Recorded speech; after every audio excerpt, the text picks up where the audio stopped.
Imagine waking up to sirens at 4 in the morning, and being told you have exactly 2 hours to grab everything that matters to you, because you are never coming back home again. Now imagine you are 9 years old, and in the panic, in the screaming, in the chaos of buses lining up for miles, somehow, you get left behind. This is not just another Chernobyl documentary. This is the story they don't usually tell you. Stay with me until the end, because what happened to this boy after the world forgot him will change the way you see April 26, 1986, forever. Welcome back to Broken World. Let's set the scene first, because you need to feel this, not just hear it. Pripyat was not some crumbling Soviet ruin before the disaster. It was new. It was beautiful. It was built in 1970 specifically to house the workers of the Chernobyl nuclear power plant, and by 1986 it had almost 50,000 people living in it. Wide avenues. A brand new amusement park that hadn't even opened yet. Schools, swimming pools, a river beach where families spent their summer evenings. This was supposed to be one of the model cities of the Soviet Union. Nobody, absolutely nobody, thought that within a few years it would become the most famous ghost town on Earth. Now here's where it gets unsettling. At 1:23 in the morning on April 26, reactor number 4 exploded. But the people of Pripyat, they had no idea. No alarms went off in the city that night. People slept. Some even stood on their balconies, watching the strange blue glow in the distance, thinking it was just a fire. Children pointed at the colors in the sky like it was a festival. Nobody told them that what they were looking at was raw radiation burning into the atmosphere, invisible poison drifting down onto their rooftops, their gardens, their playgrounds. It took almost 36 hours before the evacuation order finally came. 36 hours of children playing outside. 36 hours of families hanging laundry in radioactive air. And when the order finally did come, it came fast and brutal. Authorities told residents they would be gone for 3 days. Just 3 days. Pack light. Bring documents, maybe a change of clothes. Nobody packed for forever, because nobody knew this would be forever. This is where our story really begins. Picture a woman named Lena, rushing through her apartment with her 2 children, her hands shaking as she throws clothes into a bag. Her younger son is at a neighbor's place, just 2 buildings away, supposedly being watched while she packs. The buses are already arriving. Soldiers are shouting for people to hurry. In the pushing, in the noise, in a moment that probably lasted less than 60 seconds, the chain of communication breaks. The neighbor thinks Lena already picked him up. Lena thinks the neighbor is bringing him to the bus.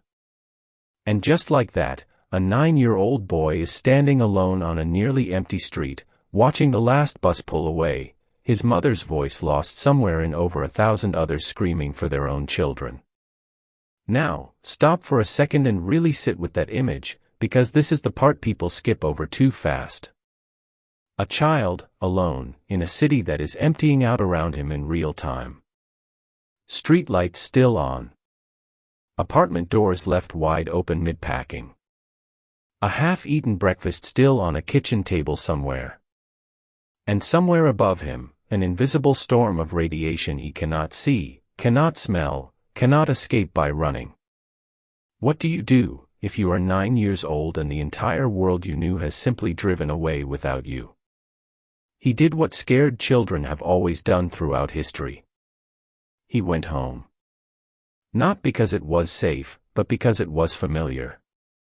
And in the days that followed, while the Soviet government scrambled to contain a disaster they were still trying to understand themselves, this boy survived inside the dying city using nothing but instinct.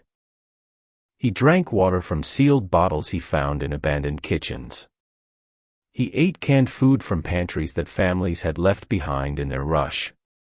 He slept in different apartments, never staying in one place too long, almost like some primal part of his brain understood that movement meant survival. And he was not entirely alone in this ghost city. Because here's something most people don't realize. Pripyat wasn't actually empty in those early days. There were liquidators. These were the firefighters, soldiers, and workers sent in to fight the invisible enemy, men in heavy protective gear measuring radiation levels block by block, some of them already absorbing doses that would change their lives forever. There were also stray dogs and cats, suddenly ownerless, wandering streets that used to be full of children playing football. Some residents had tried sneaking back in defiance of orders, desperate to grab forgotten valuables, family photos, anything that felt like home. It was one of these liquidators, doing a routine sweep through a residential block nearly 4 days after the evacuation, who heard something that made his blood run cold. A child's voice, calling out from inside an apartment building that was supposed to be completely empty. When they found him, the boy was thin, dehydrated, terrified, but alive. 4 days. 4 days inside one of the most radioactive places on the planet at that moment in history. The soldiers who found him didn't know whether to feel relief or horror, because finding him alive also meant facing a brutal question. How much radiation had already entered his small body? Nobody had clear answers yet, because in those early days, even the scientists were still learning the true scale of what they were dealing with. He was rushed to decontamination, his clothes destroyed immediately, his skin scrubbed raw by medical teams working in protective suits themselves. Then he was transported to a hospital in Kiev, where doctors began the long process of testing, monitoring, and trying to understand what those 4 days of exposure might mean for his future. Here's the part that still gives researchers chills decades later. His thyroid radiation readings were elevated, as expected from any exposure in that zone, but they were not catastrophically higher than children evacuated on the very first day. Some scientists believe this is because radioactive iodine, the most dangerous immediate threat to children's thyroids, had already begun decaying somewhat by the time he was exposed, compared to those caught in the very first hours after the explosion. Others believe he simply got fortunate with which buildings he sheltered in, since concrete walls in certain apartment blocks provided more shielding than open streets. He was eventually reunited with his mother, and according to records from Soviet relocation programs, the family was resettled in a town outside the immediate danger zone, given new housing as part of the massive resettlement effort that displaced over 100,000 people in total. He grew up carrying 2 invisible scars.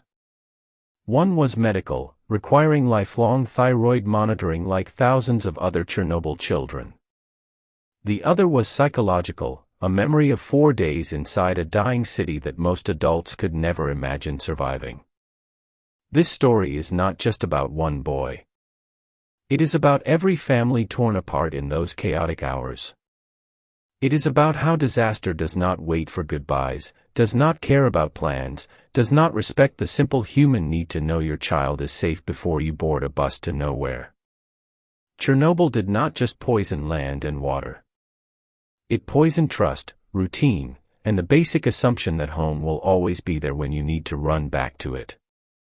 If this story moved you, made you sit back and really think about what survival actually looks like when everything around you collapses, then you need to subscribe to Broken World right now, because we tell these forgotten human stories every single week, the ones history books skip past too quickly.